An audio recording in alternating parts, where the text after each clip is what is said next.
तो गाइस कैसे हो आप सभी लोग। तो गाइस मैं आया हूँ मेंटल विलेज पे। तो गाइस यहाँ के लोग इतने चूते हैं, इतने पागल लोग हैं गाँव वाले। भाई किसी को भी बिना कारण कुछ भी कर देते, बिना कारण मारने लग जाते। और ये गाँव है और ये क्या बैठा है यहाँ पे।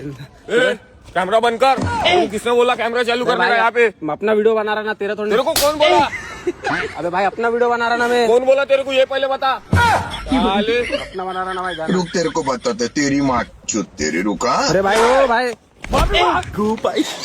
भाई मैं क्यों मांगू माफी, मैंने क्या किया? तेरा मस्ता की बोलता माफी मांग। तो भाई मैं किस चीज की माफी मांगू भाई, कुछ भी। तेरे को वीडियो कौन बनाने का बोला यार? सॉरी भाई गलती हो गई भाई, बंद कर रहा हूँ मैं, जा। तो गाइस देखे आप लोगों ने बिना कारण ही भाई माफी मांगने को लगा रहा है मेरे को। और ये देखो एक और भाई, ये भी थोड़ा सर्किट दिख रहा है। तो गाइस इन लोगों का कुछ भरोसा नहीं, कुछ भी कर देते हैं भाई लोग, इन लोग पता नहीं।